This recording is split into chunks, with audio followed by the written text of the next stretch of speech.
નકલી કચેરી, નકલી દસ્તાવેજ, નકલી પોલીસ અને હવે તો નકલી અધિકારી પણ. ઠગ કિરણ પટેલને પણ ટક્કર આપે એવો આ નકલી અધિકારી, જેને સરકારી અધિકારીઓને જ ચૂનો ચોપડી દીધો અને પડાવી લીધા લાખો રૂપિયા.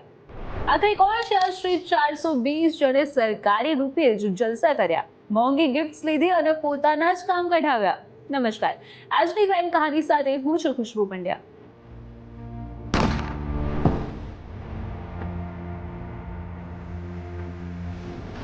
એક વ્યક્તિ જે પીએમઓની સાથે સાથે રો અને એનઆઈએ જેવી સુરક્ષા અને તપાસ એજન્સીઓને ચકમો આપતો હતો.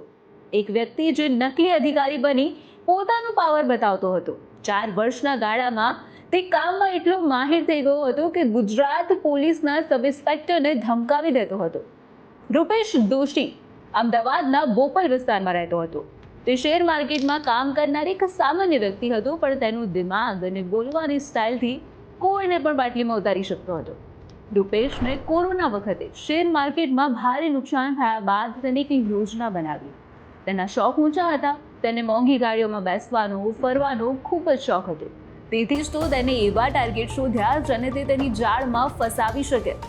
પીએમઓ, રો અને સીબીઆઈ અને એનઆઈએનું અંડર કવર જેવું પ્રસ્થાપિત કરવા માટે તેને અલગ અલગ સિમ કાર્ડ રાખ્યા હતા. કેમ કે રૂપેશ માનતો હતો કે જેવો ટાર્ગેટ એવો ફોન નંબર. ચાલો વિસ્તારથી સમજાવું. ધારો કે કોઈ ગુજરાત સરકારના કર્મચારીને ધમકાવવું હોય તો પહેલા તે રો સાથે કનેક્ટ છે અથવા તો પીએમઓ સાથે કનેક્ટ છે તેવું કહેતો હતો. એટલું જ નહીં, સામેવાળા વ્યક્તિને તેના પર પૂરો વિશ્વાસ આવી જાય તે માટે ટ્રુ કોલરમાં તે નંબરનું નામ પીએમઓ તરીકે સેવ કરતો હતો. ત્યારબાદ રૂપેશ તે અધિકારીને કામ સોંપતો હતો અને તેની પાસેથી કામ નીકાળતો હતો, અને જરૂર મુજબ પૈસા. અને જો તેને જરા પણ 19-20 લાગે તો છેલ્લે તે ધમકી સુદ્ધા આપી દેતો હતો. હવે પીએમઓ સાથે તો કોઈ કઈ રીતે મગજમારી કરવાનું, એટલે જ ડરથી તે લોકો તેની વાત માની લેતા હતા કે છોડો યાર, કોણ આ બધામાં ફસાય. અને આવા જ લોકોનો રૂપેશ ફાયદો ઉઠાવતો હતો. અને એવું બન્યું પણ છે કે રૂપેશે ઘણા પોલીસ સબ ઇન્સ્પેક્ટરને બદલી કરાવી દેશે કહીને રોકડી કરી હતી. એટલું જ નહીં, જ્યારે પણ તેને કોઈ જગ્યાએ અગવડ પડે તો આ વ્યક્તિઓને ફોન કરીને તેમની વ્યવસ્થા કરવા માટે સૂચનાઓ આપતો હતો. પરંતુ ખરેખર તો તે માત્ર શેરબજારનો ટ્રેડર જ હતો. તે જે તે શિકારને ફસાવવા માટે પોતાના જૂના ફોટોગ્રાફ્સ બતાવીને તેનું કરોડોનું સામ્રાજ્ય હોવાનો ઢોંગ પણ કરતો હતો. આ રૂપેશ દોશી એટલો મોટો કલાકાર હતો કે તેણે અનેક લોકોને પીએમઓ સાથેના સંપર્કો હોવાનું કહીને લાખો રૂપિયાની વ્યવસ્થા કરાવી લીધી હતી. કેમ કે તેની પાસે લોકોને બાટલીમાં ઉતારવાની સ્કિલ્સ જો હતી.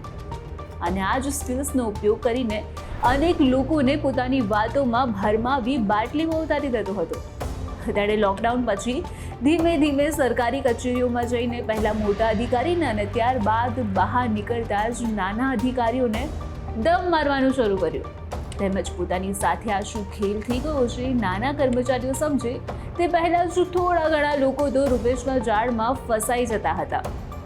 રૂપેશ પોલીસ, કોર્પોરેશન, સરકારી કચેરીઓ જેવી અલગ અલગ જગ્યાએ ખેલ કરી નાખ્યો છે.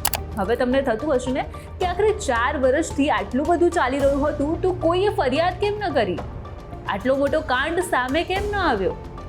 તો તે દરેકને વિશ્વાસમાં લઈ લેતો હતો અને જો કોઈ તેની વાત ન માને તો તેનું ટ્રાન્સફર થઈ જશે કે પછી બીજી રીતે તેમને ધમકી આપીને બંધ કરાવી દેતો હતો. અને આ નોંધું તે પૈસા પડાવવા માટે કરતો હતો. કોઈ અધિકારીને ટ્રાન્સફર કરાવી આપવાના કે પછી સારું પોસ્ટિંગ અપાવવાના નામે સરકારમાં કોન્ટ્રાક્ટ અપાવવાનું કહીને વગેરે વગેરે રીતે તે પૈસા પડાવતો રહ્યો.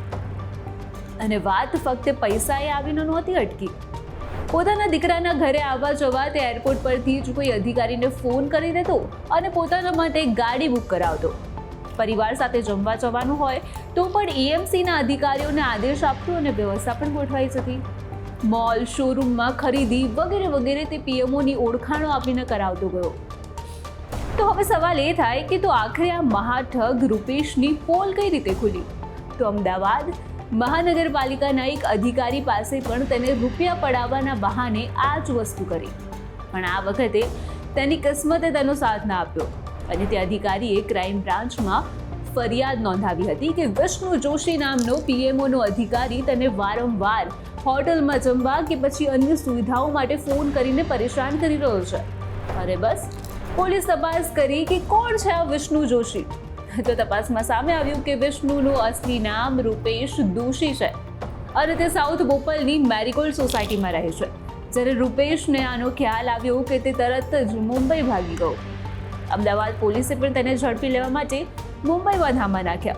હવે પોલીસ તપાસ કરશે કે આખરે રૂપેશે પોતાની ઓળખ પીએમઓ અધિકારી ઉપરાંત કઈ કઈ એજન્સીના અધિકારી તરીકે આપી હતી અને કોને કોને ઠગ્યા હતા. તો હવે જોવાનું રહ્યું કે કેટલા લોકોને તેને આ ઝાંસામાં ફસાયા છે. તો બસ અત્યારે ક્રાઇમ કહાનીમાં એટલું જ. આપણે ફરી મળીશું એક નવી કહાની સાથે. નમસ્કાર.